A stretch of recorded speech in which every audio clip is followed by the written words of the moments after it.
जिस तरीके से पहले के राजा महाराजा भान रखते थे राजा का गुण गाने के लिए, ठीक उसी तरीके से अब देश की मीडिया लगातार गुण गाने के लिए मोदी सरकार ने हायर कर रखी है। अब आप एक बात देखिए, आपको किसने हायर किया? अरे सुन तो लो, आपको किसने हायर किया? अरे सुन तो लो, आपको किसने हायर किया? मोदी मैं भारत का नहीं हूँ। अरे भाई सुनो, देश की भारत का तो हम भी, अरे सभी भारत के हैं। तो आप सुनो सुनो पहले बात, बोले हो तो सुनो, सुनाओ। अरे सुन तो लो, सुनाओ तो। मुझे आपको देश का वास्ता है, भारत माँ की कसम है, आप ये बात बताओ कि मोदी सरकार का जो क्रियाकलाप है वो देश हित में है। पहली बार ऐसा हुआ कि अब 1 साल के बाद के बच्चे को भी फुल टिकट लगेगा। पहली बार हुआ जो वृद्धों को रियायत मिलती थी वो खत्म हो गया। पहली बार ऐसा हुआ, ऐसा भी प्रधानमंत्री हमने देखा, जो प्राइवेट बैंकें लोगों का पेट काट के जमा किया हुआ पैसा लूट कर बता रहे हैं 1 साल के बच्चे को टिकट थोड़ी लगेगा। गलत अफवाह है ये। कहाँ का अफवाह है? र्यूमर फैला रहे। अरे सुन लो, माफी मांगिए। ये रीमर नहीं है, और आप हर चीज आपको रीमर लगेगा। 2000 नोट छापने की मशीन गुजरात में पकड़ी गई, ये भी रीमर है। कह दो अडानी के पोर्ट पर बार बार ड्रग्स का खेप पकड़ा जाता है, वो भी रीमर है। कह दो कि मेघालय में जो बनाड़ भाजपा का प्रदेश उपाध्यक्ष जो चकला घर चला रहा था, जिसके यहाँ जेलेटिन, जिसके यहाँ नाबालिग लड़कियाँ, जिसके यहाँ डेटोनेटर, दारू की बोतलें, 500 अनयूज्ड कंडोम बरामद हुआ, ये भी फेक न्यूज है। स्ट्रीम मीडिया में कहाँ दिखाया गया ये सब चीजें? अरे भैया तो उसको दिखाने का पैसा नहीं ना मिल रहा, तो फिर उसको तो नाचने का पैसा मिल रहा। कैसे मान ले? सुन नहीं रहे भाई, मान कैसे ले? सुन नहीं रहे। बिहार में सरकार गिर गई तो तमाम जो इलेक्ट्रॉनिक मीडिया के लोग हैं बिहार पहुंच गए। अच्छा। और वो मध्य प्रदेश नहीं गए, वो कर्नाटक नहीं गए, भाजपा के साथ अरे वो धोखा महाराष्ट्र में नहीं। भाजपा के साथ धोखा हुआ है ना, भाजपा के नाम पे जनता ने वोट किया था। अच्छा, बिहार में मोदी के नाम पे वोट किया था। हो गया। और कुछ बोलोगे? बोलिए आप। बिहार में बौखलाहट सत्ता का से ज्यादा 2024 के चुनाव का है। भाजपा का ऐसा कोई भी नेता नहीं है जो, सुनिए ना, बगैर गठबंधन के 5 भी सीट जीतने में काबिल नहीं है। अरे सुनो, अरे सुनो यार, जो मोदी का मुकाबला कर ले, बताइए कौन है? आप निकम्मे हो। अरे आप निकम्मे हो, निठल्ले हो। अरे सवाल पूछे तो निकम्मे, ये क्या बात हो गई? अरे भाई मैं क्या कह रहा हूँ, बात कर रहे हैं। हिंदुस्तान की 135 माफी सुन, माफी मांग लिए, माफी। आप भी सावरकर के पाठशाला में पढ़ के आए क्या? माफिया मांगते रहिएगा भर जिंदगी, इसी में गुदस्त हो गया। सावरकर के अनुयायी हैं क्या आप?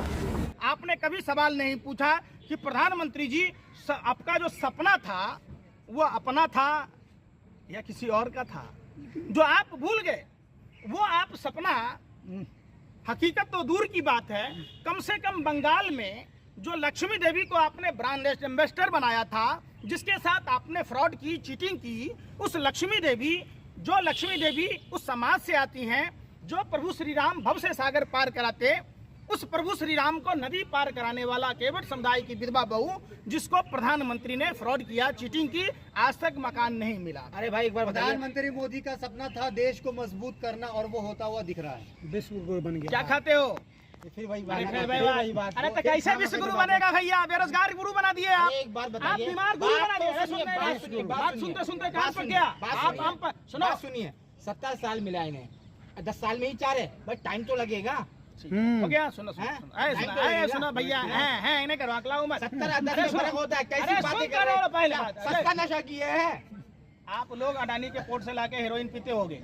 सुन लो पहले बात, आप जब जन्म लिया आपको 20-25 साल पत्रकारों से बदतमीजी अरे आप पत्रकार हो ही नहीं, आप आतंकवादियों से भी गए गुजरे हो। एक आतंकवादी एक जगह बम फोड़ सकता है, आप पूरे देश को गर्त में ढकेल रहे हो। लोगों ने देखा आसाम में जब मोइनुल की हत्या हुई, पत्रकार आतंकवादी के भेष में था, गले में कैमरा, हाथों में माइक था, और कैसे कूद कूद कर मार रहा था। आप पहले आइए, आपने सवाल किया कि पत्रकार हैं, लोकतंत्र के चौथे स्तंभ हैं, तो आपका फर्ज क्या बेरोजगारी पर डिबेट करने का नहीं है? क्या आपका फर्ज महंगाई पर नहीं है? क्या आपको अरे बेरोजगारी महंगाई आपको महसूस हो रहा है, जनता को कहाँ महसूस हो रहा है? आप जाते हो जनता के बीच आप तो में? जनता की आवाज है। अरे जनता के बीच में जाते हो, बिल्कुल। छठी रात का दूध याद आ जाएगा। लोग पनीर जाओ, अरे पनीर सुन तो रहे- लोग अब भी खा रहे, पहले भी 250 ग्राम खाते थे, अब क्या भी 250 चाहते हो? ग्राम खा रहे हैं। अरे आप क्या चाहते हो कि भाजपा की तरह कि लोग चड्डी भी पहनना छोड़ दें? अच्छा, दूध ए, में- चड्डी भी बेच दो आप लोग क्या चाहते हो? ऐसा नहीं, सुनो काम की बात सुनो, थेथराई मत करो।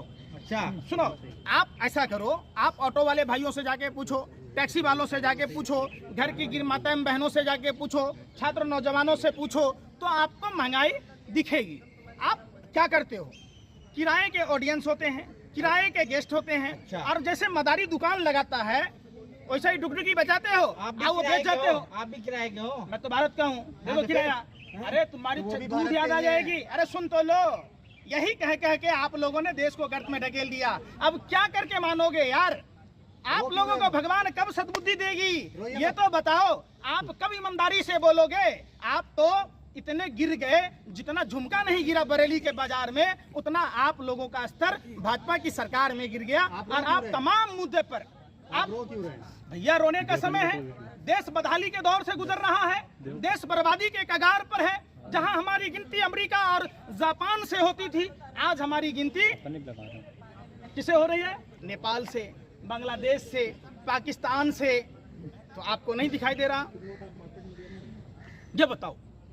पंकज जी, लेकिन कैलाश विजयवर्गीय कह रहे हैं कि गर्लफ्रेंड की तरह जो नीतीश कुमार का हाल है, कभी छोड़ देते हैं कभी आ अब जाते हैं।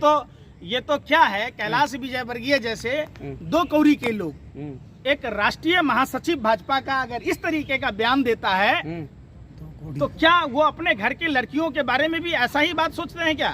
उनके घर में भी तो बहन बेटियां होगी। 2024 जो है, मोदी जो है धोखा है, देश बचा लो मौका है। 2024 लोगों ने देखा, टूटी खाट फटी लंगोट, अब मर गया भाजपा को देकर वोट। सोचा था बनियान के ऊपर नई शर्ट आएगी, क्या पता था बाद में पतलून भी उतर जाएगी। सुनिए, आप लुबलुबलु कर रहे जा रहे बहुत। चलिए चलिए, पकड़ कौन रखा? सुनो तो सही, जब बात आती है आपके आकाओं पर, आप तुम दबा के भागने की कोशिश करते हो। आप सवाल पूछो शिक्षा पर, आप पूछो सवाल स्वास्थ्य पर। आप लोगों को तनिक भी शर्म नहीं आई, और आप लोगों ने भाजपा नेताओं से, देश के प्रधानमंत्री से, स्वास्थ्य मंत्री से सवाल नहीं पूछा कि आजादी के अमृत काल में एक मातृशक्ति को प्रधानमंत्री आवास के चंद कदमों की दूरी पर खुले आसमान में बच्चे को जन्म देना पड़ा। उसी अस्पताल में, सफदरजंग अस्पताल में, जहां भाजपा सांसद का सिक्योरिटी गार्ड केंद्रीय स्वास्थ्य मंत्री को डंडों से मारा था। सोचिए, जब स्वास्थ्य मंत्री महफूज नहीं, तो वो देश में जो लोग हैं वो कैसे महफूज हो सकते? इस पर सवाल नहीं पूछ सकते। चलिए